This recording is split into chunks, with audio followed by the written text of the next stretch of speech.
Shall we start? Good evening, ladies and gentlemen. I'm pleased to see so many of you still awake and among us, so to speak. My name is Karsten de Vries. I work at the Norwegian Institute of International Affairs, and I will be the pleasure of moderating this panel. With the title, I'm sure I get it right. So it's Countering the Tide of Radicalization in Search of a Comprehensive Response, and it's organized in cooperation with DCAF, in case you didn't know. Now,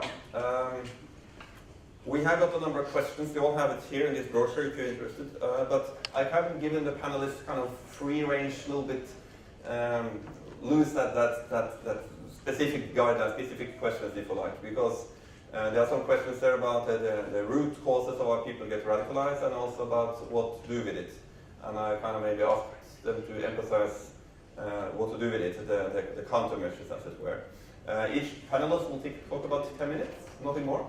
And then we will open up for Q&A, hopefully have a dialogue, so we all stay awake a few more hours, or a little bit longer. Now, I will not go through the whole biography of each people, it's all here, but briefly, firstly, to my far right, Alistair Crook, very senior person, 25 years, Middle East experience at least, worked with Salama, lots of other people, freshly back from Damascus with fresh insights. I think we should allow time for her, something about that. Next, Florian Jahaya is the Executive Director of the Kosovo Center for Security Policy, a good partner of NUPI. He just came this evening from New York, from the Summit on Countering Extreme Violence. The White House initiated summit that was initiated by Obama and took place in the margins of the UN. It's late for me. Thank you, General Assembly. It's getting late. Next to him, André Rotnik. You are Assistant Director at DCAF Ljubljana office. Also long experience in countering crime in general, I would say, right? And then, last but not least, to my right, Stefan Geir. You're a senior fellow at East West Institute, writing a lot on these topics as well. So, with no further ado, I think we'll start with you, Alistair. Please, the floor is yours. Thank you very much. I think it's quite appropriate. You only have to turn on the television to see that we're at one of these crucial junctures, which may well determine if you like, the global order for the next few years, whether there can be deconfliction between the United States and Russia and China in this process is really going to be very crucial to the whole of the Middle East, and also beyond the Middle East, to Europe and beyond. So I just want to we've been told to be quick, so I will try and be quite short, and to say, so I think it's quite clear, what are the things that have to be done? And they may not be quite the same things that were being discussed in New York, but in my view, the things that we need to do is, first of all, be honest with ourselves. The first thing that is important is really to, at least, the things that we know subconsciously, perhaps say them explicitly and say them publicly. And the first thing is to say that with these radical groups, fundamentalist groups, or violent groups, or religious groups, of all sorts, but particularly in the Middle East, behind them stands a state. Almost invariably in all of the cases, when you look at these groups, you'll find that somewhere in the background is a state. Maybe it's a religious state, maybe it is a secular state, maybe it's a Western state, maybe it's a Middle Eastern state. But behind all of these conflicts, all of these groups stand states. So when one talks about fundamentalism, one has to also accept the fact that these groups have been used for geopolitical, geostrategic purposes as much as anything else by states. Some of those states who are now sitting around in New York and arguing about how to stem the violence. And that's a very important thing to say. Now, I think that those groups also have used the states and have been used by the states. So it has been a two-way process. over the 30 years that I've been dealing with these Islamist movements, I've seen many, many people think that they will use these Salafists because they're rather primitive and unpolitical, only to find that the Salafists have used them. So I think that's the first point. But the second point is even more difficult, but needs to be made explicit. And that is, behind these groups also has been a very direct involvement of the West. And that if we are not the fathers of Al-Qaeda and Daesh, then we are their godfathers, indirectly. The history of this is a long one that goes back to the 1920s when a British official called Harry St. John Philby, the father of the famous British spy, was sent by the British government to work with King Abdulaziz at that time. And Philby, against the wishes of the government initially, but subsequently persuaded them, said, you can be king of all Arabia and Wahhabism is going to be your tool. You spread it throughout the whole of the range and we, the British, will be the beneficiaries of that.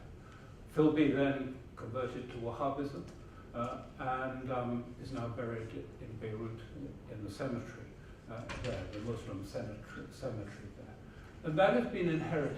And now we should have been using fired up Islamist movements. And I think I'm in a position to say that I know something about this. We have been using them first to counter Baathism, then to contain Nasserism, to contain Russian influence in the Middle East, to knock back the Soviet Union in Afghanistan in the 1980s, to contain Iran, and also using it directly to try and isolate and weaken Syria, make it more prone to a change in regime. Indeed, if you look at what the head of US Defense Intelligence wrote in 2012, and he's repeated it just recently, and he said there was a determined, willful determination on the part of the United States and its allies at that point to facilitate the creation of what he called a Salafist principality or a caliphate in Iraq and in Syria in order to isolate and weaken Assad. So it has been clearly part of our policy and our talk. I think these two things need to be really made, become explicit and not left under the table if we are going to find a solution. Then the last element to it, I think, is to understand that these groups are not cat's paws. They have been used by Saudi Arabia and the Gulf states, and they have been used by others, but neither is Hezbollah a cat's paw of Iran, and ISIS is not a cat's paw of Saudi Arabia. It has actually jumped the gun and has become a neo-Wahhabist manifestation, which is taking place outside of, if you like, the Saudi incubator, and not inside the system. And this is the first time that this has happened, and which makes it so dangerous to Saudi Arabia as anywhere else. These groups have a doctrine which is an extreme Puritan one. It came from a period in the 18th century when Islam was in crisis, when they saw everywhere the decay and the decadence of the Ottoman state, and what they saw was idolatry everywhere. And so Abdul Wahab made his great statements and made it a principle saying that there's only one God, and we must destroy all of the paraphernalia associated with the Prophet and his companions. The Prophet is the Prophet. We do not celebrate his birthday. We destroy the shrines of his companions and his other colleagues, and we obey the law literally. And this was an attempt to cleanse Islam by far. Anyone who was given a choice, accept this or be killed, and your wife and children taken as booty of the war for it. This is what happened. And what did he do? He was kicked out of many of the villages and towns of the Najd, and eventually linked up with Ibn Sa'd. The two together then turned us into a state structure, adding jihadism. They went to Najaf and killed 4,000 of the Muslims that were living in Najaf. They destroyed all the shrines and took the women and children as booty. They went to Taif and they did the same. Then they went to Medina and Mecca and it was empty. Everyone had fled the terror and they just destroyed the shrines. This is the basis of ISIS. This is the doctrine of Muhammad Abdul Wahab, and this is precisely what ISIS is today. And anyone should not think you can say these people are not Muslim. They are quite clearly Muslim. Theirs is not a majority orientation of Islam, but recall there is no true Islam in Islam. Islam is multi-faith, and only Wahhabism claims to be the true Islam. So when people say we must call them non-Muslims, if you take that view, then the only thing you can do is to add and say King Salman, therefore, is not a Muslim, because he shares precisely the same principles as those of ISIS, as does the Saudi establishment. And when we take that position, are we not becoming takfiris ourselves, taking unto the Christian or the Western sphere the ability to say who is Muslim and who is non-Muslim? Precisely the thing we are complaining about that ISIS does. We are completely mirroring them in that way. So my final thing is to say, I'm quite clear that Putin is right. The only way to deal with ISIS and Al-Qaeda is to defeat them psychologically and so sufficiently that it will open the space again after the last 60 years for the heterogeneity within Islam to flourish again, and Islam to begin again to be a pluralist religion. Thank you. Thank you so much for those insights. I'm tempted to, well, we'll return to you later, but lots of very interesting topics there. We'll make a kind of a long jump in a way to Kosovo. Florian, I don't know if you want to start off with what you plan to say, and also I kind of challenge you to say a few words about those leaders sitting in New York that we just talked about. You might be responsible. I don't know where you want to start, but please, floor is yours. Yes, thank you, Carson. My great pleasure, as always, to be part of the Belgrade Security Forum. Actually, I will speak about from another side of the coin, from the consequences side, and especially touching upon the reflections from the Western Balkans perspective, because we really need to discuss from our experience. We can't comment. Of course, in order to identify the causes and consequences in the Western Balkans, we need to understand the developments in the Middle East, because that's what we got affected in the Balkans. What we say, we, mainly the countries which are predominantly Muslim dominated. So, as an introduction, we as KCSS, we were the first one to conduct research on identifying why people from the Balkans are joining ISIS, and we have had a very difficult task, because in order to identify the causes, we needed to speak the languages of these people. The language in the sense that to adjust culturally with the people, because if you want to interview a returnee of ISIS who says that he apologized because he was apparently not informed of what came on there, you need to understand that language. And you can't talk to these guys from a secular perspective. You can't, but you can't influence or change their mindset. And I will talk about this on the de-radicalization side. So, at least from the Western Balkans perspective, we have seen that the characteristics of people joining ISIS are the young, light-minded people, not older than 35 years old, who belong to poor families, and at least in the case of Kosovo, they have 80% of them have only secondary school, and then in our case, there were over 40% of the people that have criminal background. So why the people that have criminal background have managed to join the foreign fighters is that they got brainwashed, because that was a quick access to the heaven, or shahid, what they call. So in that way, they could get washed and cleaned from their past. And I think this is a very sophisticated brainwashing machine. By the way, when we talk about Salafism, what Mr. Alastair said, and takfirism, what we have also identified in our case, We didn't have this kind of roots in the past, even during the Ottoman Empire. The Salafism or Wahhabism and even Takfirism, which is even more violent, have not appeared to be during the Ottoman Empire. So this was a new invention, a new promotion that had been widespread in the Balkans, especially in the last 15 years. So as a result of these findings, we have started to work on the ground. So at the same time, we have started to go in the communities and create counter-narratives, because we thought that by creating counter-narratives, we can tell the people that the way how they have been informed about the religion and about society is wrong, because we have identified that that's the wrong way of explaining the people, because it's such a brainwashing machine that for our context, let's say our secular context, in the Balkans, that's a huge discrepancy, and it does not relate with the traditional religion that we have on the ground. So to talk about the summit now, Can I address one question?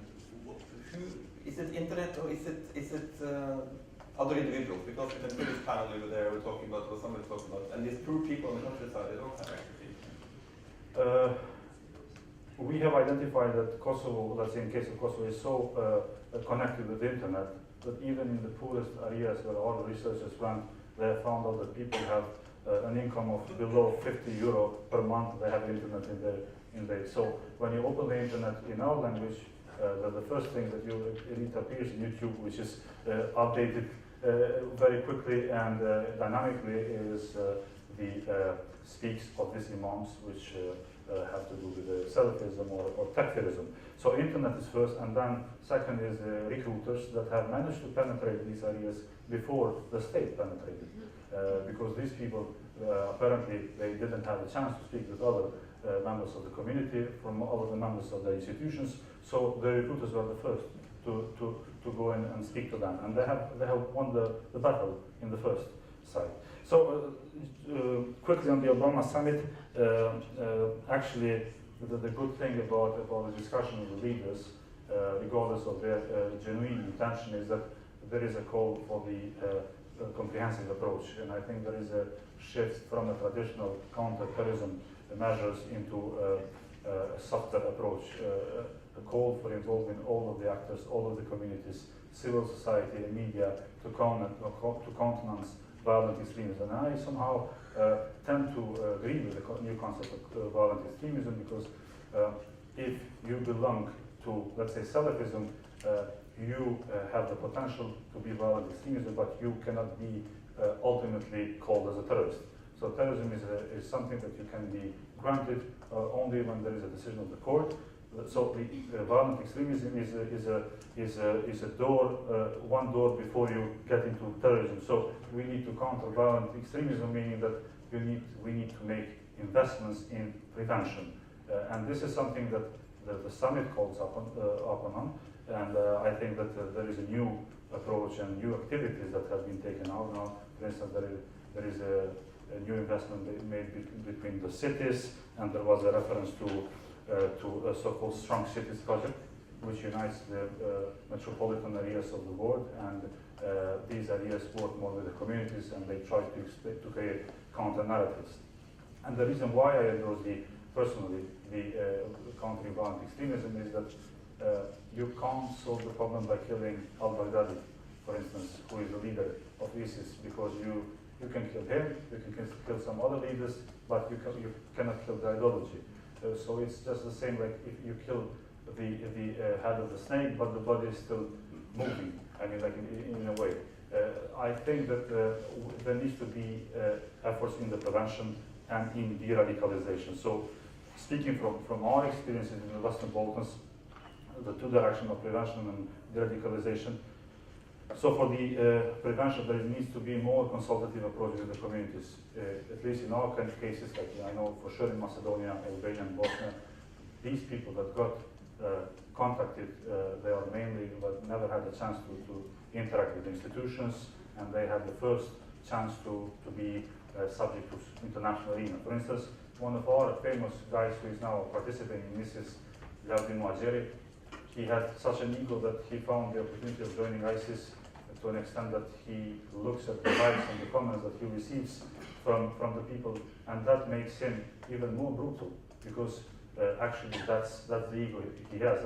And I think that by over referencing the behaviors of these people in the media, it just gives them the pleasure to further go on with their brutality and with the terrorism, of course. Then the second aspect of the prevention is that there needs to be a counter-narrative that we are working, at least in the case of our country, because we want to have a wide promotion in the media, so to send the messages to the people, to the communities, and especially to the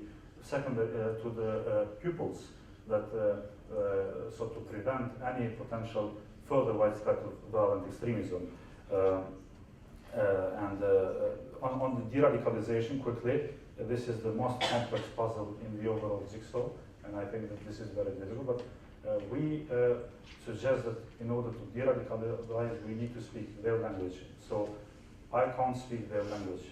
The imams can speak their language, and sometimes we need to think of involving the imams. We talk now in the case of ISIS, so to influence people in terms of de-radicalization. And there were concrete cases. In our case, there were some imams that happened to recruit people just 3 or 4 years ago into violent extremism, and they have sent some people to Syria and Iraq, but now they are changing. Whether that was an effect of the coercive means applied by the police, or whether they basically have changed their mind, I'm not sure. But the thing is that we can't affect this issue only by involving imams, and this proved to be quite successful, at least in the case of Kosovo. The role of women is very important, and I can share a very interesting example now from a Norwegian extremist. He's a Norwegian by native, but he converted into Islam, and then the State Department apparently brought him in New York now, and he explained that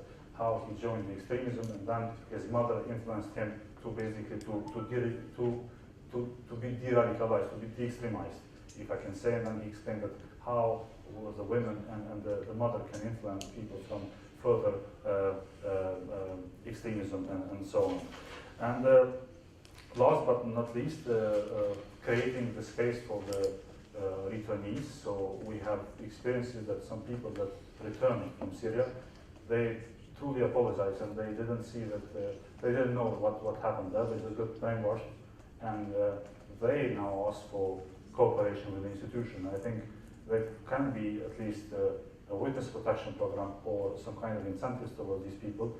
So you use these people and get information from these people in order to find the real recruiters and who is widespread in this, at least from a Western Balkan perspective.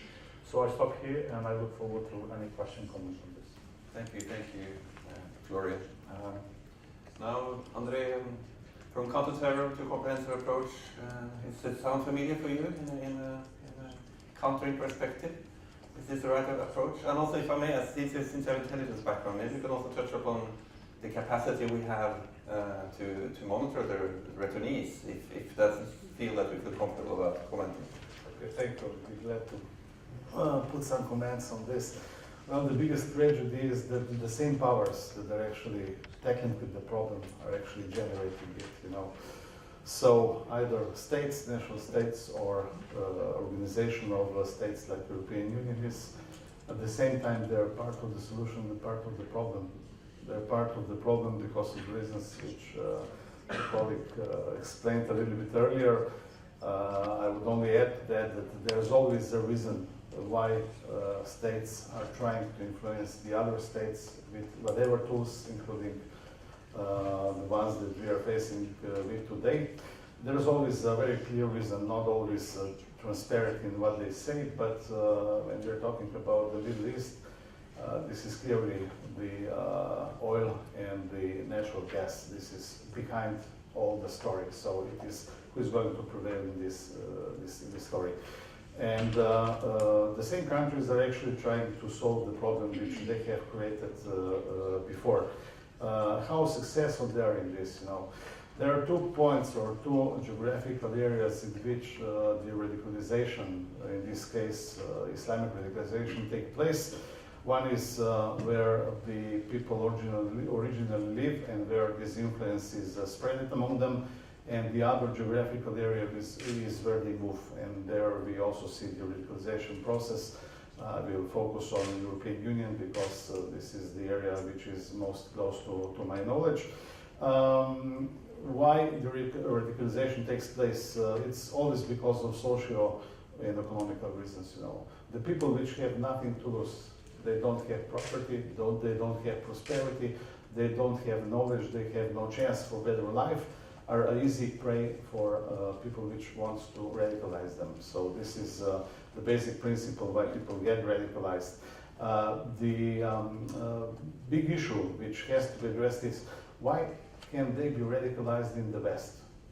They left their countries because they search for a better life. They went to some Western countries, they get jobs, etc. They settled up. But still, there are clear evidence that in even some very modern countries which have good approach to the counter-radicalization or they have different programs to deal with this problem. There's even the third generation which still didn't adopt the culture of the countries which is hosting them. We can see this in Germany, we can see this in United Kingdom, in some Scandinavian countries, because the reality is that people mainly move because of the economical reasons. For example, people have moved from Europe in thousands, hundreds of thousands in America in the past century for better life. They tend to live together, so they would sooner or later live in part of the city or part of the town where they can organize their own way of living. So they do not they don't have to speak the foreign language. They do not need to take over the habits or the culture of the country which is hosting them. And if everything is okay, the things tend to go in the same way as they did in America. You can all recall Little Italy or Chinatown in New York, but today they are Little Italy in Chinatown only by name. So people at those places, they speak English. 100 years ago, they didn't have to speak English. If you came to New York, to Little Italy 100 years ago, you thought that you were in Italy because nobody was speaking, especially the older ones, the American language or the English language. So if the economy of the hosting state is well, if they have prosperity, then radicalization is not going to take place. It's different what we see currently in Europe. And this is one of the biggest problems that we are going to be faced with in the nearest future. People were searching for better life, but did they get it? No, in majority of cases they didn't. They're still in the margin of the society.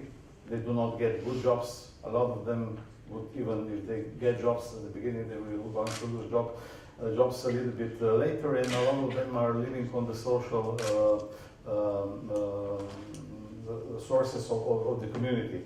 So again, they did not receive what they expected. They are mad on their countries that they have left, and they are mad now on the Western countries as well. And again, this is the population which could be easily radicalized. So how to deal with it? I agree with what Florian said. It is the general, it has to be a general approach to the whole community, you know, so it has to be counter-narrative. It has to be done in the social system, in the schools, in the social welfare system, when they're dealing with the security issue, etc. So this is the problem with the whole society. Not only one ministry could actually deal with this type of the problem. Probably you know that the European Union has developed a so-called radicalization awareness network, which is a general principle developed by the countries with the great experience in this regard. And this principle is slowly being transferred to the other countries. Even our organization, BKF, is to some certain extent involved with this, because in the nearest future, some of those principles are going to be introduced into the Western Balkans countries, you know, in order to prevent things that have already been seen in some Western countries. So to shorten this down, you know, it's always the social and economical reason why people tend to become a prey for people which would like to radicalize them for any kind of idea. It's not only Islam radicalization, could be left-wing, right-wing, whatever kind of radicalization. If you do not see any prosperity, if somebody is going to show you that there might be a better life for you, if you turn around and become violent, you will go for it. This is hard to combat. Could you also say a few words about intelligence capacity, if you may? Oh, this Because is the reason I'm asking is that like the Paris terrorist attack, they were typical, out of the script book potential terrorists, but still there was no capacity to follow them. This is a big problem, because there is a very good cooperation among the police forces in the European Union. We have international police organizations like Europol, we have the border police organization, Frontex, etc. And there is a lot of bilateral communication between the police forces, but one has to have in mind that when the police takes problem over, this is a little bit too late. It's like firemen, So people are not intelligence, police are not intelligence services to see problems in advance. Again, in European Union, there is also away from the public, away from the eyes, a lot of cooperation, either bilateral or multilateral, among the security and intelligence services. But I have to admit, until the 2010, I was part of this community. And when we convened, we always discussed the possible terrorism in the Western Europe, and specifically always on terrorism in the Western Balkans. I was always saying, well, where is it? I don't see it. I see some radicalization, but I don't actually see no terrorism in this area. Did anybody predict the so-called Arabic Spring? None of us. It's not necessary that none of us knew about these directors of the services. Maybe some of them were quite aware of what was going to come in the nearest future, but actually this is to show up how unpredictable things sometimes can be, even if you have experts dealing with those problems. Thank you, Andre. I'll pass the floor to you, Andre Stefan. Yes. I don't know exactly what you want to focus on. We've been talking about a little bit all over the place, so I'll leave it to you. I'll leave it to you to say what you prefer, and then you return to the questions afterwards. All right. Well, perhaps to go back to the Middle East, because that's sort of more my expertise. The question arises what the West or the United States, NATO, can do militarily to defeat the Islamic State. Because I do think the biggest draw, the biggest attraction for people in Europe going there is because ISIS in fact controls territory. Because of that they control resources. Because of that they can make it very attractive to those recruits in Europe to go over there.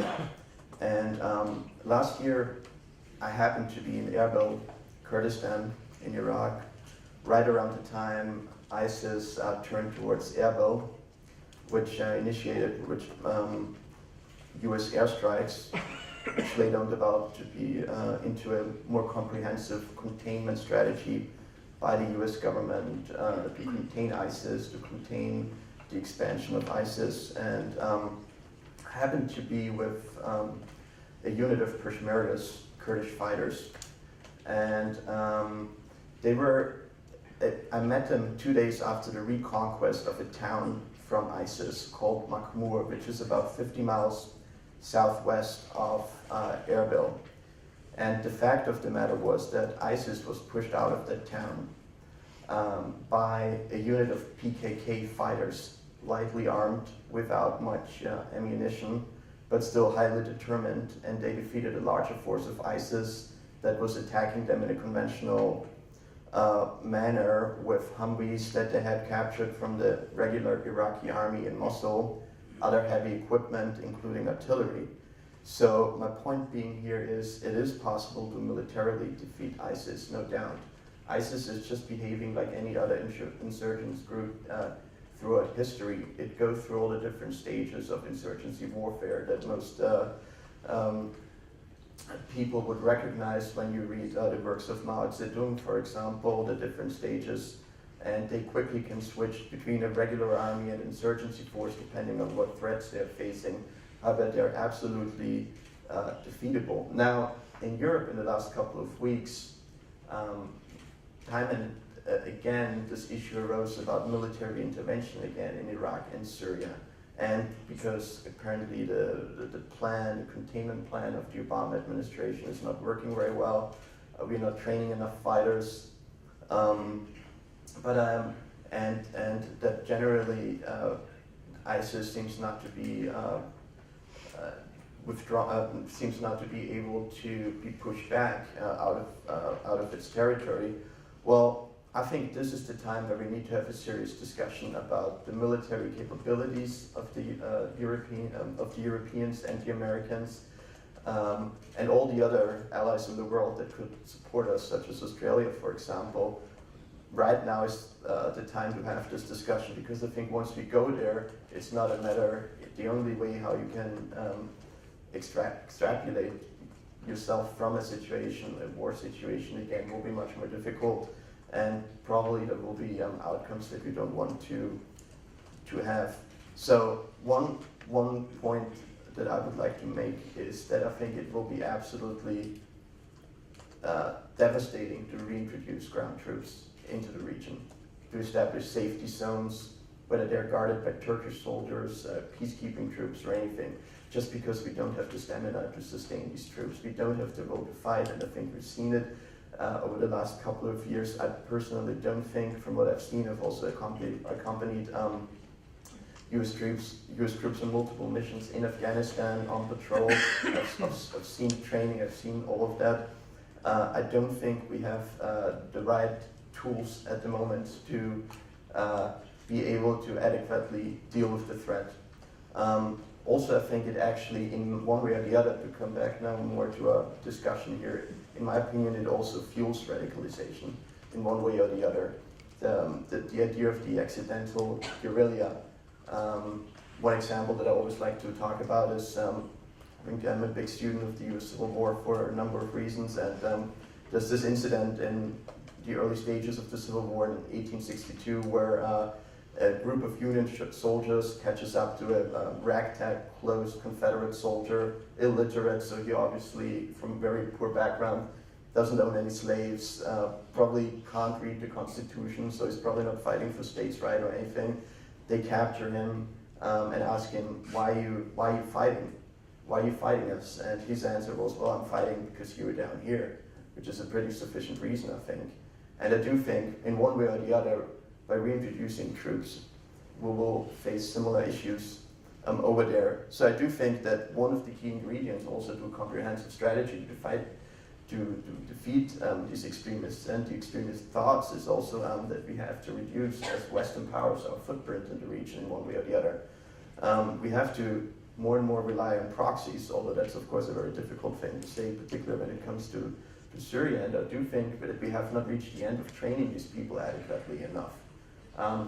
There's a difference how this training is being conducted, and if there's one lesson from a couple of thousand years of the history of warfare is that training never will work if the trainers don't accompany their trainees into battle.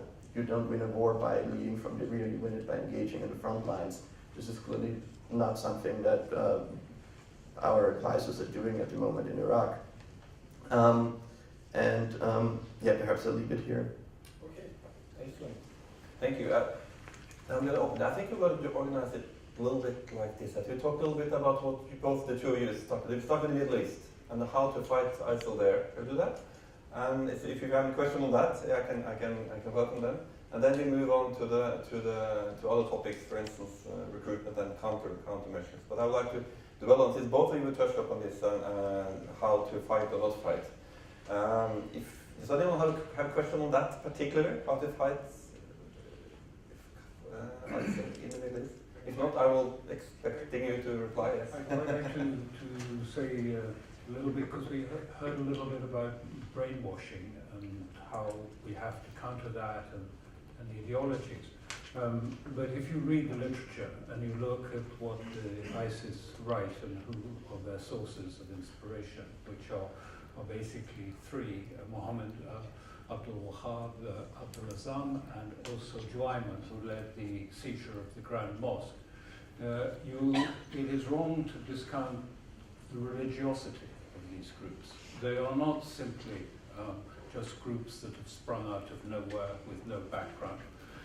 They come from a long lineage within Islam that start with Hanbali through Ibn Taymiyyah, a whole through Muhammad Abdul Wahab, always surfacing at times of Muslim crisis. And it is an extreme Puritan affair that we're talking about. It's an attempt to burn out all of the failures of Islam and to start again. So they have that, they have also revisionist history, they have a doctrine, and also they have a modus operandi. And when people say, well, this is, you know, the violence is not Islamic, they copy exactly what they believe to be the period of the first two caliphs. It's a move away from the Medina period, Abu Bakr and Umar, and the wars of the apostates. And they highlight the fact that the first caliph, Abu Bakr, believed that violence was absolutely, extreme violence was necessary to form an Islamic state.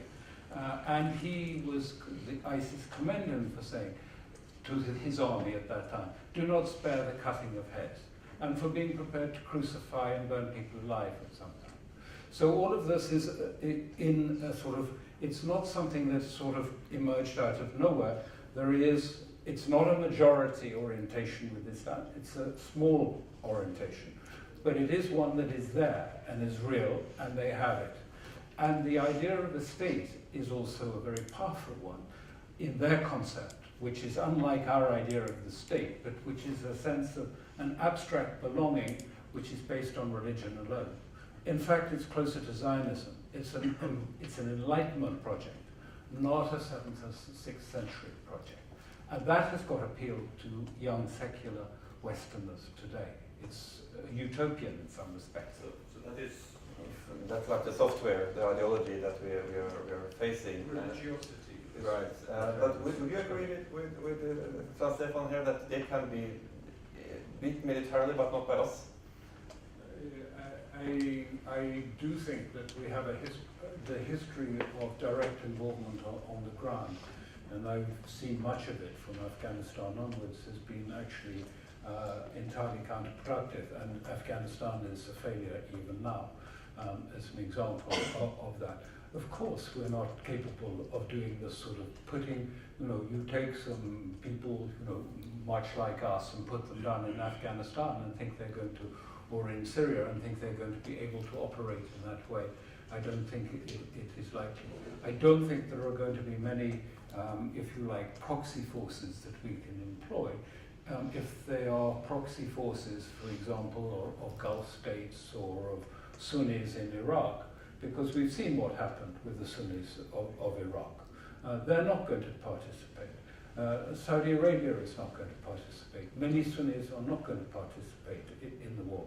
In fact, what is quite clear is where you have Sunnis participating in it is in Syria, because most of the army, although the press continuously projects it as a sort of Alawite type of government and army, it's been traditionally commanded by Christians, and its majority of it are Sunnis are fighting. That's why I think the Russians have understood that. The Russians are very serious about giving some, coming from Damascus last week, the Russians, I think, are very serious, and the measures they've given should be understood. It's not so much air power that is going to be important, but for the first time they're giving them real-time imagery. They have given them new types of missiles, night vision equipment for using those at night with aircraft. And all of these things, and I recall from Afghanistan when we gave stingers to the Mujahideen, it does have an impact on morale and will, I think, affect the Syrian army. So that will have an impact on the ground. Putting Western special forces in to do assassinations, I think actually makes things a lot worse. So you seem to be on the same page there. I don't know if you want to comment back again on that, or if you move on. Are there any questions on the Middle East part before we move to closer to home? No? Okay. Sonia behind there. And the one in front of you also. Maybe Sonia is the organizer, so I will let the guest in front of you start. Thank you. İsmail Yaylacı, Istanbul Şehir University. My question is to Alistair. Do you think Assad will use these weapons that he gets from Russia toward ISIS only, or toward other opposition forces too? I think so. If you let Sonia also have a question, since it's on the same topic, and then. I have two clarification questions. One is for Mr. Stefan Gady. We heard that it's US and Europe that should act together through proxies. Who should they not include in that endeavor? And do you see other big powers involved, including Russia, Iran, and so on? And the other question is for Mr. Krug. I'm not sure I understood what's the solution you are proposing. I understood you're in favor of diversity of Muslim interpretation of Islam, but how to reach that goal? We heard Florian suggesting counter-narratives. What's the path you would recommend to take? Thank you. Thank you so much. Okay, please. I'd like to start backwards with the last question, because I think that's a very important one. And people always say, well, okay, then what's the solution to what's happening in the Middle East? And I think sometimes you have to say to people very bluntly that actually there is no obvious easy solutions to this. Describe that wherever you look, the Middle East is disintegrating. Nation states are disintegrating. The institutions, thinking is disintegrating. It's the security and the safety that people feel are disintegrating. Sunni Islam is in deep crisis, a very deep crisis. And the Arab system, the old Ottoman elites that were inherited by Sykes-Picot and constructed into the new dispensation are over, have collapsed, and their credibility has gone. And most of the Sunni models of government, whether it is the Ikhwani model or whether it's the Turkish model or the Egyptian, all are discredited. So there is a huge vacuum. And so really what we're facing is the sense that we are seeing a major struggle, an epic struggle to define the future of Islam and to define the political future of this region. And what I try and say to the European Union and others is, you know, the first thing to do is to know your boundaries, know what's possible to do, what is realistic to do.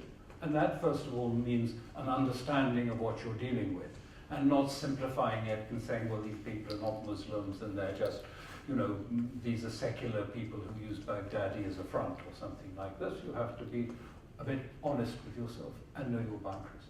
And the second question I'd ask them is, do you think there's anyone in Europe or in America who really has the capability of entering into a major dispute within a major religion like Islam, such as perhaps happened in Europe in the 16th century, if we suddenly had a Turk come and tell us how to avoid the squabbles that led to the Reformation and the Counter-Reformation in Europe, that he would be successful. I think we have to really understand that there is this problem, and perhaps the first rule is don't make things worse. And what I mean by that, and very pointedly, is when Britain says the answer to this is more special forces, i.e. sort of kill squads in the ground and more drones.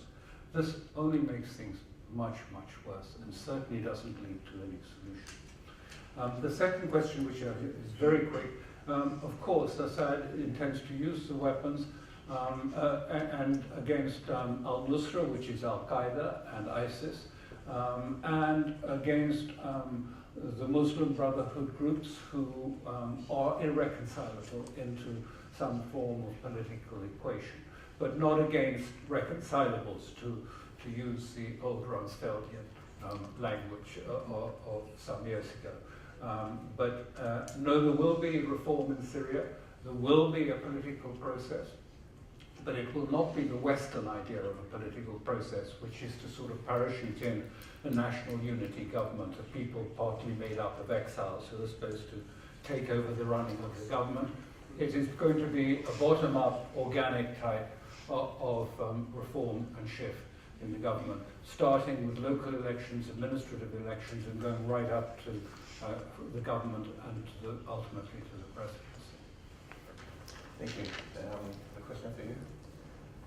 Yeah, so I believe in one possible scenario that we might see in the next couple of years is that Syria might be divided up along religious lines or in a couple of other possible ways, and I think that's the only way where I probably could see perhaps a peacekeeping force.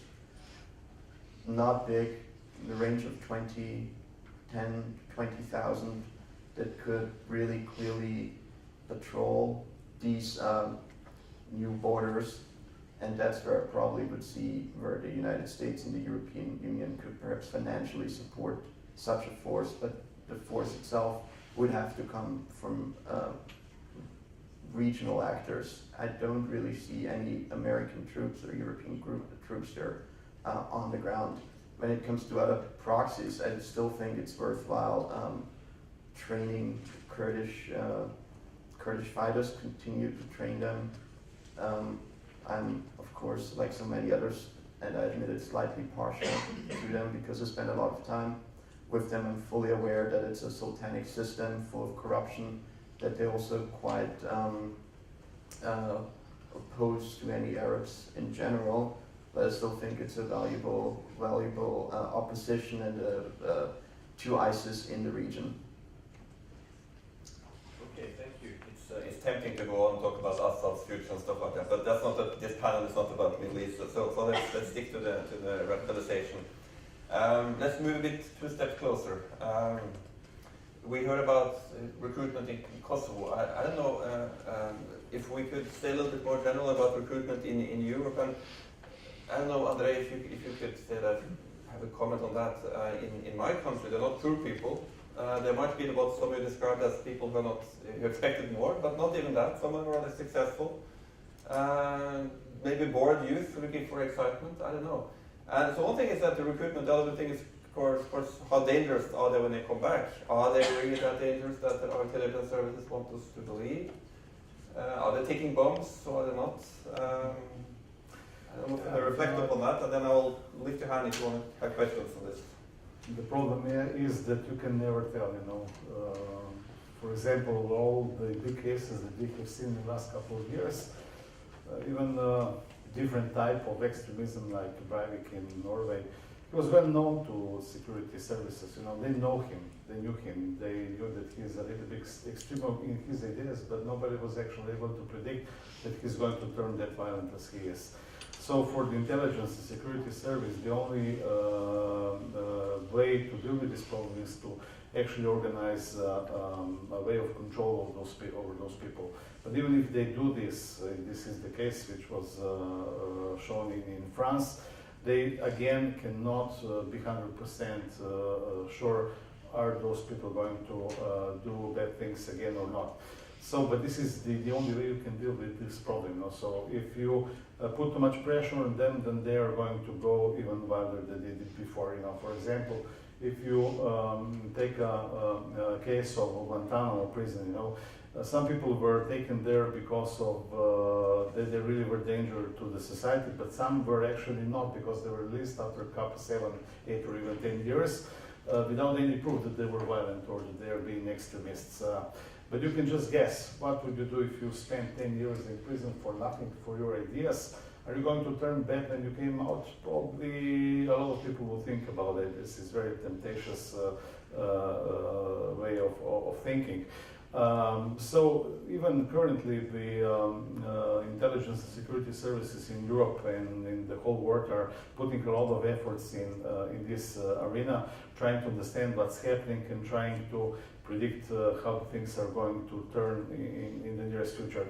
But even in this regard, some political decisions were not very good ones. For example, some countries, they are actually trying to prevent people, radicalized people, to go as foreign fighters to join ISIL, you know, so by taking them passports.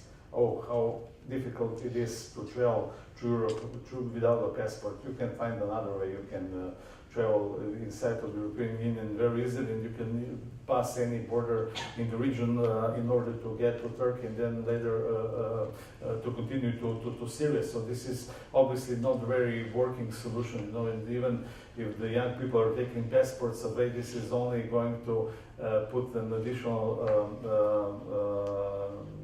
push to them, you know, so they want to go exactly because they are prohibited to go, because in the majority of cases when young people decide to join the ISIS, This is in some cases very low level decision making by them, you know, because they would like to experience some way of living on the edge, joining the fight for some idea which they can even not fully understand. And when they're coming back again, this is a big challenge for intelligence and security services, and with too much pressure on them, even the counter narrative is not going to work. So this is, as I said, the general responsibility of the whole society, and the worst scenario is to leave only the police and intelligence security services to deal with this problem. Because how do we deal with those problems? Very hard ways, you know. So it has to be wider approach. All right, it's open for questions. Anyone? Yes, madam there. Hello. Just a second, wait for the microphone. Please introduce yourself. Thank you. Is it okay? Think so? Yeah. My name is Alba Cera. I'm from the Albanian Institute for International Studies. We are also just concluding a study about the foreign fighters and radicalism in Albania, and we will publish it in the end of this month, because you know there have been a little bit more than 100 people from Albania joining the conflict in Syria.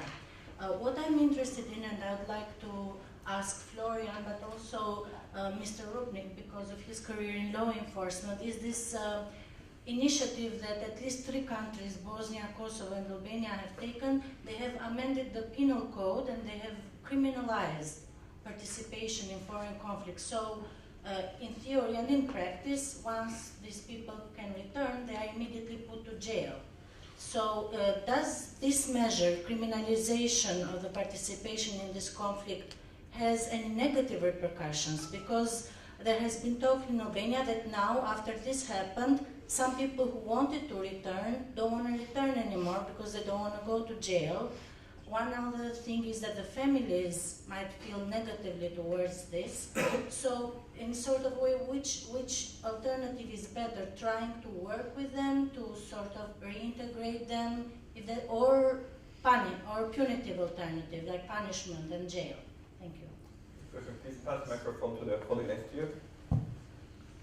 Hello, this is Hamdi Ferhat Büyük from International Strategic Research Organization in Ankara. First, I have a criticism for organizers, and then I have a question for Florian Cehaya.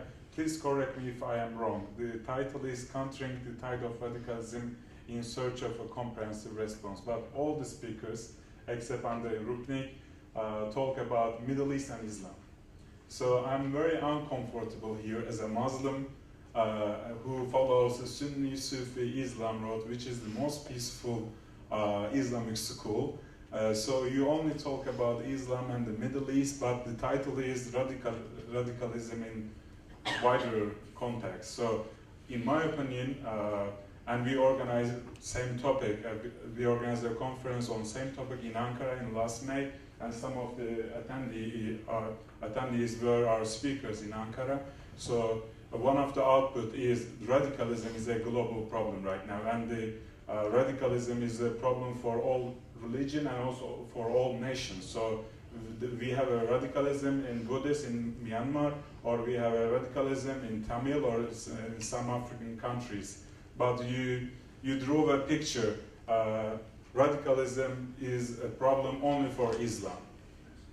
So this is, I mean, far beyond to find an answer for radicalism, a comprehensive response in a global context. So this is my criticism, and I have a question for Florian Cehaya. So you talk, actually Alastair Krug also talk about Wahhabism, Salafism. So actually the Balkan Islam and the Muslims in the Balkans adopted Sunni Sufi Islam. And the Wahhabism is a new intervention, like Alastair Krug and Florian Cehaya says. So what are the alternatives for Salafi Wahhabi Islam in Balkans, and how to extend the alternatives in the Balkans? So thank you very much. As moderator, I'll maybe respond quickly to your criticism. Based on the title, I agree with you, and in the principle, like in Norway, the terrorist attack we had was also from a right-wing extremist. And lots of the recruitment mechanisms on sociological level is, of course, very similar. But for the text, if you read the text to this panel, the way it was written was focused on the Middle East and that aspect of it. And so that's not by accident or misunderstanding that the panelists have chosen that. But I agree with you, this is a much broader topic. So that was my, but I'm glad you brought it up because that gives the discussion an opportunity to broaden it. Right. So, sorry, who was asked? Maybe Florence first. Okay, maybe to go from the question from the colleague from Ankara. I fully agree. When we talk about violent extremism, nobody refers explicitly about the Islamic extremism. But frankly speaking, from the Western Balkans perspective, this is the overarching problem of the violent extremism. So, violent extremism that refers to Islam. That's why I told that the counter narratives needs to be in place, because the Islam is being misused, at least from the perspective of the Western Balkans, because we have consulted also some of the imams, traditional imams that are there in Macedonia and in Albania. We have seen that the reference to Hadith, what they call, and Quran were never, transmitted in this region before in the way that now has been transmitted. So actually, the problem is in our region with the violent extremism that refers to Islam, and this is we need to deal with this. Whether this is the only problem, of course it's not, because in the past we had problems with Christian extremism. In the past centuries and recently, and now the Breivik case, and even in the summit, it was a reference to a number of cases of violent extremism. So I don't endorse the concept of violent extremism referring to Islam. No, because I think that's not the case. But I repeat, in our region, the problem is with the misuse of Islam, or the way how the Islam is being interpreted is something that has not been traditionally absorbed from the Ottoman Empire. So, on the concept of Salafism, we have identified that although Salafism and Takfirism, which is a smaller group, appear the same, and there are almost the same behavior and concept. In our case, of the Western Balkans, Takfirism ultimately has the use of force as a means to reach the goals. And we have measured this also against our research. When we launched the research, we have immediately received the threats from the people that promote the so-called Takfirism, and we have received criticism from people that promote Salafism. In our case, Saudi Arabia was the one which brought Salafism in 1999, so after the conflict in Kosovo. But meanwhile, what happened is that there were some group of imams from Macedonia that happened to go to Egypt, and they have happened to study there and get in contact with Muslim Brotherhood. So they brought a further violent way of violent extremism, which basically refers falsely to some provisions and hadiths of Islam, at least in our interpretation from our tradition. So the alternatives to that is that I have no answer actually. We tend to say that Takfirism is something that is an immediate need to be tackled, at least in our context, whereas the Salafism is something that we think this is a matter of religionization, a matter that needs to be broadly considered. It's a bit difficult because then people refer to the freedom of religion and why we are making stereotypes on the way how they look, because I have never looked before in that way. I have no answer. The answer is, from the secular perspective, is that we need to have Hanafi school of thought, which has been traditionally cultivated in the Balkans. I mean, that's something that majority of people do endorse, whereas the people belonging to Salafism, they are the minority. So this is the more or less the answer.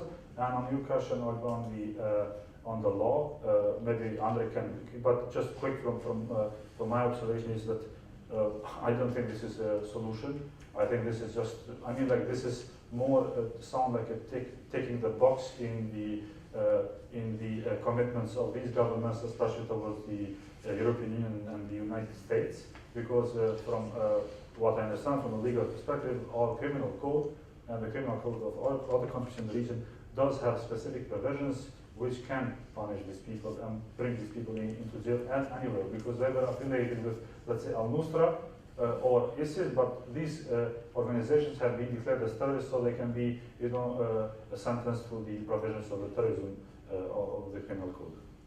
Thank you. Well, I agree with that. Some countries had provisions in their criminal codes even before this, and then it was a general request by the European Union first inside of it, and then to all those countries that are trying to become members of the European Union to actually change penal code in this way. But the majority of countries, they practice it in the way that if people which are coming back can be proven that they have committed crimes. How? Of course, according to our Western criteria, not the Takfiri criteria, because this is good for them, you know. But from our perspective, this is a crime, then they shall be prosecuted, because it has to be clear. If you have committed crime, if you did beheaded people, you know, if you killed the civilians, you have to be prosecuted, so no problem with that. But being prosecuted only because you join in, you know, because you have several cases in country where I'm coming from, and in all those cases, those were young, stupid people which didn't know where they're going, and they came back totally different, you know, because they found out that this was everything totally different than they expected it to be. So for just having an idea or just being there and not being active, people should not be prosecuted, because this is only going to do the situation worse than it was attempted to. And to go back to this clash of religions, civilizations, etc. Yeah, now it's the extremism which is on the table, and we majorly discuss about this, but with the wrong approach, with dealing the problem in the Middle East, the war itself, and specifically with the outcome of this situation, which is waves of irregular migration coming to the Western Europe. We can expect in the nearest future, if the approach is going to be wrong, again, the extremism, but on the other side. Currently, there's a lot of right-wing groups which are standing up with a very heavy language, you know, and very violent ideas how to deal with this problem. So it is a very touchy situation if the European Union is not going only tackle this problem by giving money to the countries involved, affected mostly by this, or by employing new people for Frontex or for Europol, but not having no idea, you know, how to solve the problem closer to the origin of this problem, and how to include all those people into the Western society and actually integrate them, you know, not just providing them the living, but integrate them. Then we'll see a lot of different types of extremism as well, because it is because of this big wave of incomers. We can hardly say that this is a usual flow of migration, you know, because irregular migrations are nothing new, you know. But the last 2 years in this region, the Western Balkans region, it was clear that the numbers go high, you know, that they're going to go higher and higher. But actually, again, nobody predicted that the people are going to come in these big waves. And why are those big waves coming right now? What's behind this? I could speculate on this, but this is not a very usual situation that we have seen. But does the European Union has a clear answer how to deal with this problem? I don't think that that we have. Okay, it's still a lot of work for politicians in the region and the European Union. Could I just add something on the legal aspect? I think it's become very complicated, and particularly the examples in the UK. The British have tried to prosecute very recently, or did prosecute, Muslim who was fighting along with the opposition in Syria for belonging to an illegal organization and lending them material support. Whereupon the defense said that is fine, and we're now going to introduce evidence. The British government have been doing exactly the same thing to the same people, and the prosecution collapsed. They couldn't proceed with the prosecution. The other difficulty in Britain from this is that there are many Britons who also fight in the Israeli Defense Force, and they go and they serve and do their duty in the Defense Force, and then they serve in Palestine and in Gaza. Is that then permitted? But the other side is terrorism. These are difficult issues, and many Britons also participated and are proud of their involvement in Spain in fighting Franco. Are they now terrorists? Have they been now, can we call them terrorists because they were fighting in this conflict. And when do you get to this point? I think it's going to be a very unsustainable one. In fact, I was speaking with the Archbishop of Canterbury last week, who gave me, as the leader of the church, and he said, the Home Office, the British Home Office, gave him a list of what are the main indicators of terrorist inclination or extremist tendencies. And he said number one on the list was whether they do not favor gay and lesbian marriage. And he turned to the Home Office and they said, well, then 60% of the Church of England, then you have to make them extremists and terrorists, because if this sort of liberal value makes you not a terrorist, then we're all going to be terrorists. But that is the way in which it's been moving, and it's not been a very effective, and it's been rather an awkward process, I think, in the UK. Okay, thank you. Any more questions? Oh yes, many hands. Okay, let's collect a few. First here, and then you, and the back there. You get it. Just wait for microphone, please. Masha Georgievich from the Open Society Foundations. Mr. Rupnik mentioned that when we start thinking about integration, it is very difficult actually to come up with we have to start thinking about it. But let's start doing it. What are the possible methods beyond being criminalized of integrating these few that are coming back to the Balkans? Because I don't even want to start a big issue of the failure of integration that obviously recruiting people in Western Europe shows, and what Mr. Rupnik just said, that this wave of refugees will provoke radicalization at the other side, and then we are kind of going into the loops of whether European societies know how to integrate different people and radicalized groups. But let's consider what are possible ways when we have smaller number of people coming back and there is no proof that they did really very extreme acts, how they could be and who can help in integrating them back in their societies. Thank you. You pass the microphone to your lady there. Thank you. Milena Stosic, OIC Chairmanship in Office, Special Representative on Youth and Security. So I would rather make a comment and then perhaps get a feedback from the panelists on it. We also organized recently at the beginning of this month a conference on youth and radicalization that was OIC-wide one, and we actually also started by exploring the issue of the language and how do we speak about radicalization, not only in terms of religious radicalization, but radicalization as such.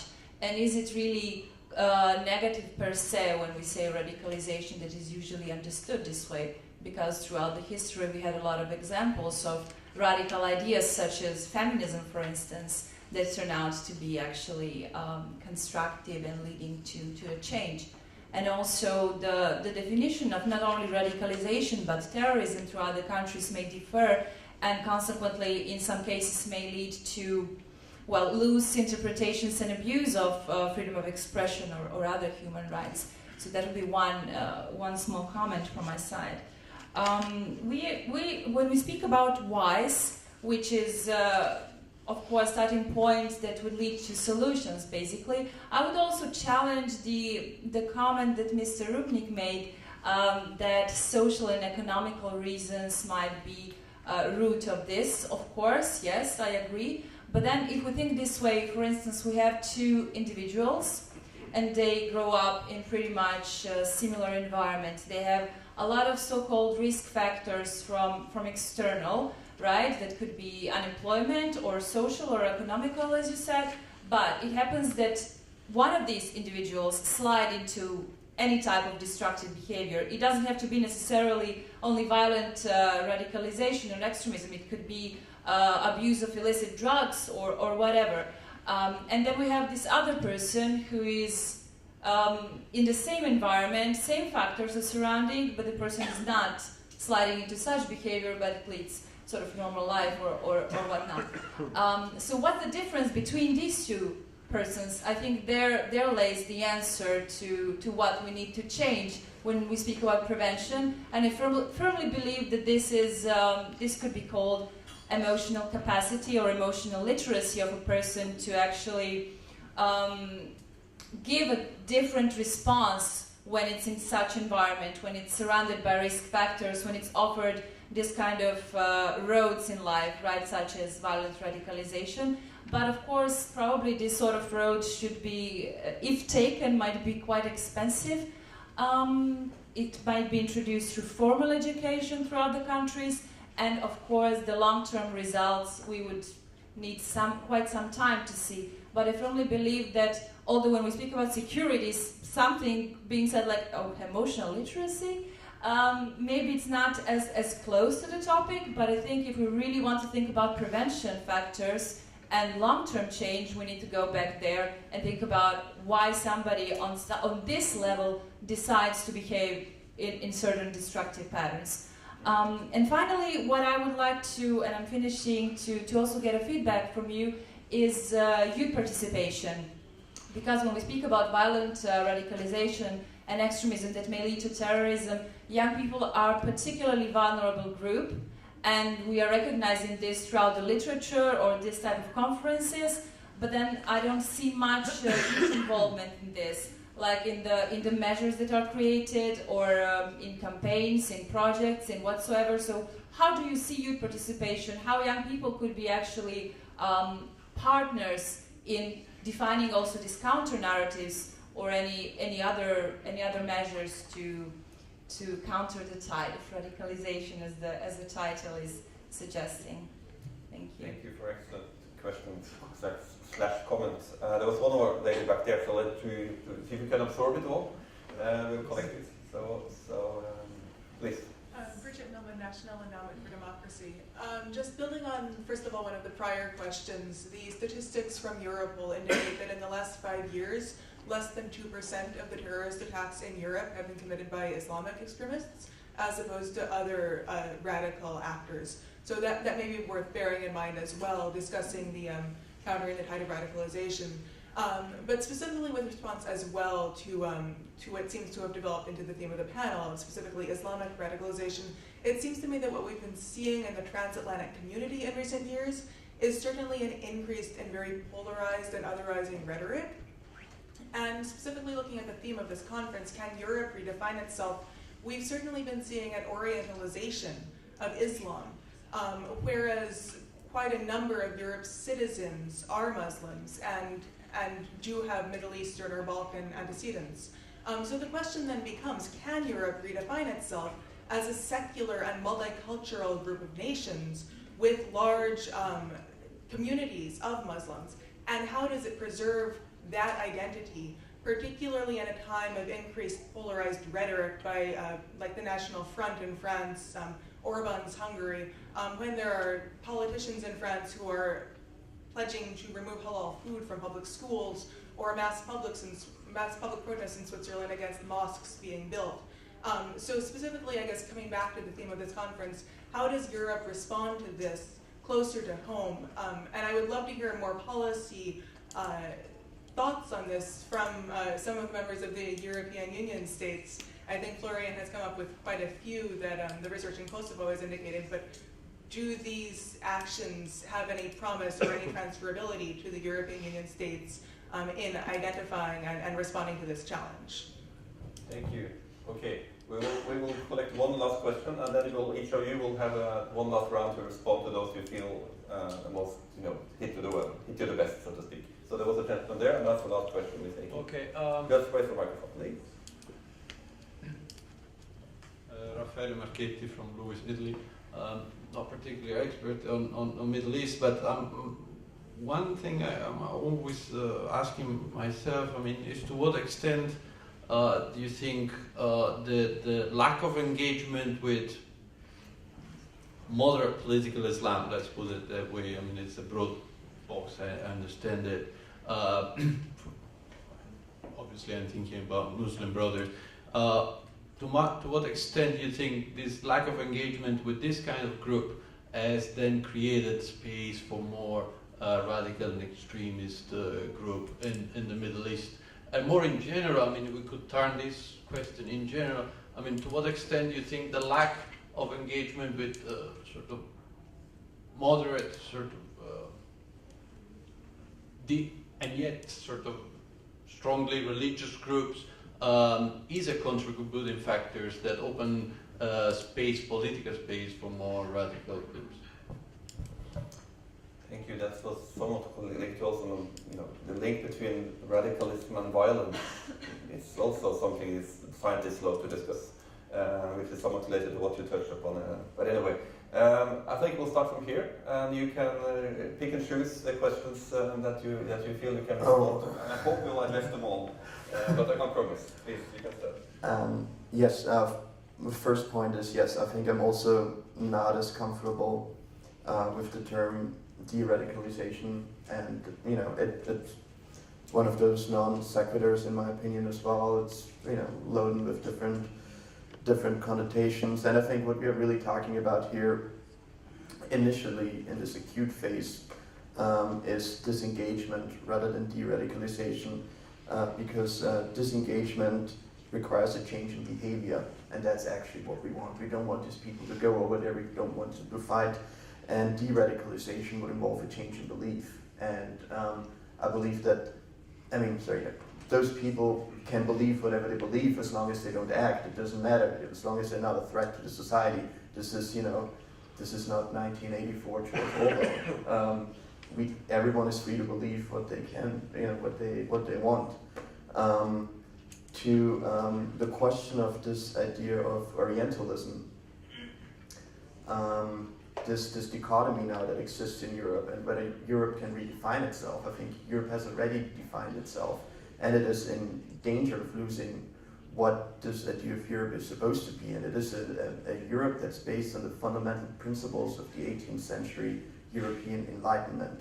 This is fundamentally what this whole European project is about. It's about human rights. It's about this idea, amplified in Thomas Paine, Rights of Man, and all of this, the UN Declaration, and I do think that one has to draw a line. It cannot become this multicultural society where certain elements are accepted that are contrary to these beliefs. Again, it's about acting. They can maybe believe in it, but as long as they don't act, it's fine. I think that's what Europe is all about.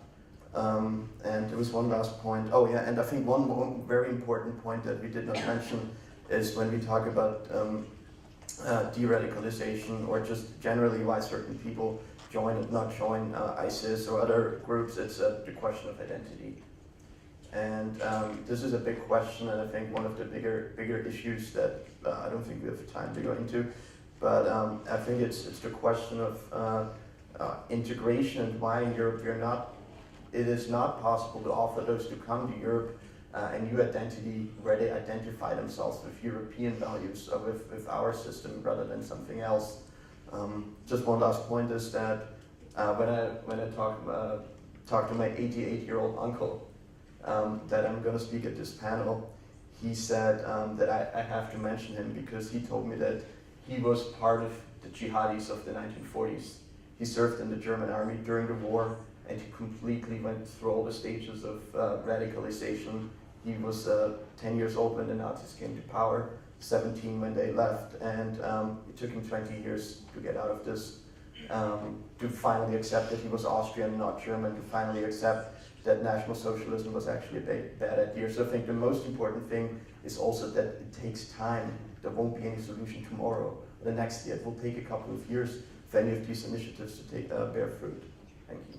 Thank you. Okay, I'll try to answer 3 of those questions. You asked what to do with the people that are coming back, foreign fighters.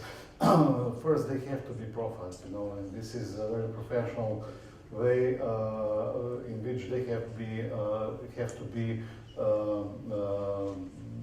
going through, and this is done usually by experts, intelligence, security experts, police experts, psychologists, and for those for which it is clear that they went to join the foreign fighters for the reasons of pure adrenaline or whatever it was, and they found out that this was the wrong decision, they should simply be left alone, to socialize by themselves the best way they can with the help of family and friends. But for the other ones, for which it is clear that they are possible future threat to the society, with those, there has to be a different approach, and the only way to tackle those type of people is to submit them to some certain way of control, which has to be somewhere in the behind, but the problem is how efficient this is going to be. Do they turn back again or bad again? This is a big question. And to connect this with your observation, why do people turn bad? You know, we have in the society a lot of people, some are going to obey the rules, some are going to live in the proper moral and ethical way, but some are not going to do this. There are three main reasons why do you not do what the majority of people do. Either you're a sociopath and you have no problem with killing other people or taking their goods away from them, or you are a strong believer. And you can be a strong believer in idea, so it's ideological input, and the other one is could also be religious input. And those are the worst kind of people, because those three categories cannot be changed. Even if you do the de-radicalization or whatever you can do with those people, it's as simple as it is. You know, even you can have cases that somebody is put into the jail because he murdered someone, and after 20 years he's going to be released. And to every profession, it's clear that this is the walking bomb. So because he's a sociopath, for example, he might do this again. We have seen this quite often. So it's hard to brand all this. And the third question or comment was on how to integrate people, the mass of people into the society. The worst scenario is if you put them into the enclave, you know, so if they're on the same piece of land, they first of all have no chance to integrate with others. You know, I have just seen a short news from Austrian television. There are a couple of people coming from Syria, and they're in a small village in Austria for about 8 months. And they're not allowed to interfere with the locals, you know, so they can do some basic work, you know, like community work, cleaning the streets, etc.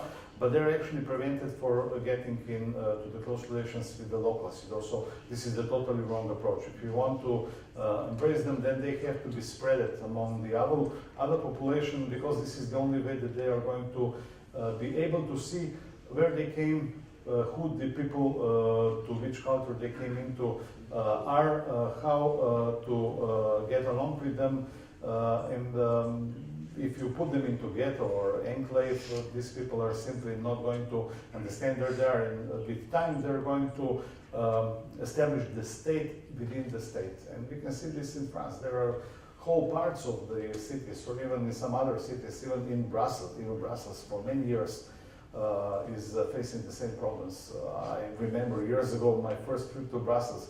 If I wouldn't be told that I'm in Brussels, I would thought that I'm in Turkey, which was good for me because tobacco was okay, it was low prices, nice people on the street, but I thought I'm in Turkey, you know. I wouldn't see this as a good approach. So if we are going to let those people come to Europe, we should make sure that they are spread among the other population to be even able to see what the other culture is. Because the biggest problem is that we do have big cultural and, of course, on the other side, even some religious differences among us. And as it was said before, Europe, as a very old part of the world, is suffering because of the lack of values. You know, we in many countries, even in the eastern part of the countries, we have just torn down all the values which were good for socialist or communist time, but we were not able to reset the social values. And the people coming from simple world, which in majority of cases are what is in terms of morality, ethics, and religious, their values can be even in at least their perception much stronger than the values are that we are sharing in the West. Thank you, Andrei. Florian, please. Quickly on two issues. First is there was a question on what is EU doing on this. I don't think EU has a plan on this, and it's quite late. So it is late with the refugee crisis. I don't think that there is a clear strategy, because not only because it's a complex issue, but because it rates or make an over reference to stability and to any kind of potential implications to the feelings. And at least in some of the discussions that we have, because this is Chatham House, we have been told that make sure that you don't create counter-narratives which refers to religious-based counter-narratives, because we want to have some counter-narrative which has to do with the social and this. I mean, but the thing is that we need to create genuine counter-narrative, something that could influence. If we have problem with the ISIS, which is obvious, then we have to create counter-narratives which are predominantly religious based. So we don't have just to put things there, so to tick the box and say that we want to appear that we are treating violent extremism equally and from a broader perspective. Yes, conceptually, but that should be adjusted with the local context. And in our context, ISIS and its proxies are the problems. Second is the issue of the youth participation. We are testing this, at least in our case, and we think that it's of utmost importance to involve youth, because in some of these areas the youth were they didn't have a chance to participate in any program because of the poor education, poor conditions. Hence, the recruiters managed to penetrate them, and that was the only game in town. So you better provide them some slot for, let's say, for involvement. For instance, now I heard a brilliant idea of what Microsoft has started to do as a company in some of the countries. I'm not sure whether that is going to be successful, but in principle it sounds a great idea to start a program where it involves massively number of people from all of these areas to participate in the programs of the computer and IT skills, and this. So it's better to deal with them in one way and to invest the time in that way than to leave them, let's say, as an open box that the recruiters can penetrate. And actually, when it comes to the social media, the battle that I don't see in the horizon that we will manage to win against violent extremism, youth can make a valuable contribution, because they are those that have more and more abilities than us to deal with the social media, to deal with the electronics and IT skills. Thank you, Florian. Please. I'd like to go back to the question, because I think it's quite an important one about moderate political Islam, whatever that is defined as. But I think it's quite true that there's never been what I've always described as a sort of differential understanding of the currents within Islam. And that was also, I believe, a deliberate and willful policy that arose out of the, if you like, the war on terror. And I remember going to Washington at that time, and if you talk to the head of their counter-terrorist or their intelligence service dealing with the Islamic world, and we'll go back to the question of whether it's Islamic just, they felt it was unimportant to know whether Egypt was Sunni or Shia, or whether Hezbollah was Sunni or Shia, because you didn't need to know that. You were a law enforcement agency, that's how it was going to be dealt with. So understanding was left out. And I remember going around the refugee camps with Hamas officials before they won the general election in 2006. And at that time, before the election, but close to it, and go into the camp, and all the young men, it was quite striking, would point their finger at the Hamas official and say, do you really believe that the West is ever going to allow you to form a government in this country? They will never. The only way is we have to burn it down before we can make a reform in the state. And that's how we're here again from young Muslim brotherhoods in Egypt, who criticize the old guard and say, you see, Morsi made a mistake. They should have just taken out the Jamal oligarchy, his economic friends. They should have purged the army. It should have been completely done. That was the only way. We have to burn it down to make it. And it does raise a big question there. What is the role, if you like, for resistance? Where is this, all to be condemned as a religious extremism? Where can you see resistance in this? And it's moving in Egypt and elsewhere, and North Africa, to armed resistance, if you call it. Are we going to brand all that now extremists and terrorists? I don't know. Probably we will, because that's the way things are moving. but the consequence will, I think, be adverse. The other question that I want to go back, which was really the joint one, which I thought was really important, was the question, and I'm so glad it was raised.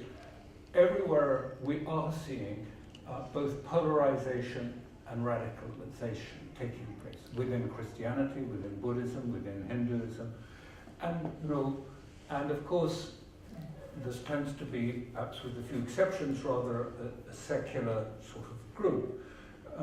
But people don't ask themselves, what does that mean, and why are we seeing that? But I mean, it is quite clear that within that we are seeing a great deal of anti-system feeling. People don't believe any longer in the economic system. They don't believe in the political elites. They're contemptuous of the political elites. The social contract is broken down completely in the Middle East, and where I live in Italy, it's broken down, and many other parts of Europe too. There is a much deeper crisis that is producing this polarization and others. And of course, we are all invested in the existing system and therefore feel uncomfortable when people talk about anti-system feeling. But the anti-system feeling is also that you get by the non-West, at a governmental level, the non-West who says that the non-West has a right to be non-Western, and that they are going to assert that right to be non-Western. And it makes secular liberal Europeans distinctly uncomfortable. And even for me, I find it quite uncomfortable too when asked, you asked about, can Europe get itself together? Can it give a new direction, and in a sense? And every time I hear European political leaders talk about European values, I cringe and think this is a sort of Darwinian Orientalism that is coming out. And if you ask me, because you say, what are British or Irish or values today? I have no idea what British values are today. As far as I can see, it's shopping, shopping, shopping, soccer, new kitchen, and that's, what's British values today? So I don't know how you define it in that way. And I think what happened has been the originally good intentioned idea that multiculturalism could somehow assimilate actually has done the inverse, and it has ended up in soft apartheid in our societies. And how do you back out of that corner that has created a second-class citizens and people, whether you say objectively they are or not second-class, they feel it. That's the reality. They perceive themselves to be held in suspicion, on contempt, disliked, regarded as sort of violent barbarians from far places. How do you back out? This is the mishandling of the Muslim community within Europe, particularly in places like Britain and France, where it is. I think that is the time bomb in the European societies. I'm not talking about Siberia more, not ISIS. ISIS isn't so interested in that, but we have a lot of people who are very vulnerable to copycat attacks here because they're alienated, marginalized, and anti-system. So I think it's very important that those questions.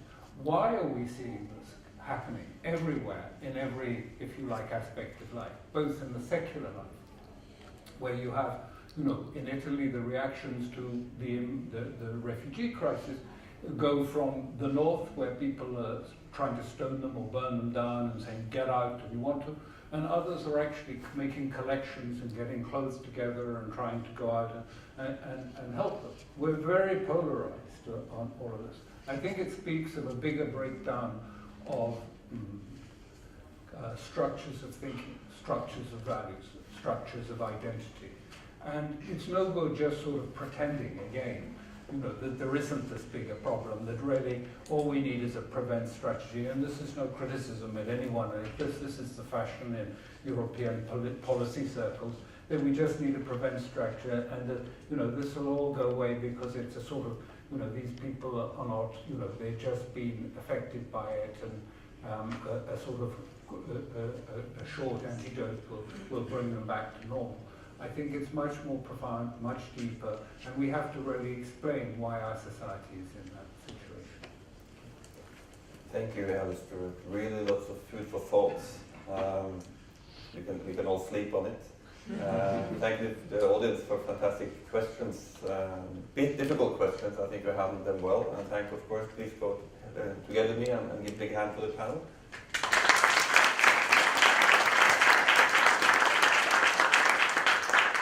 And have a good night's sleep, as I said.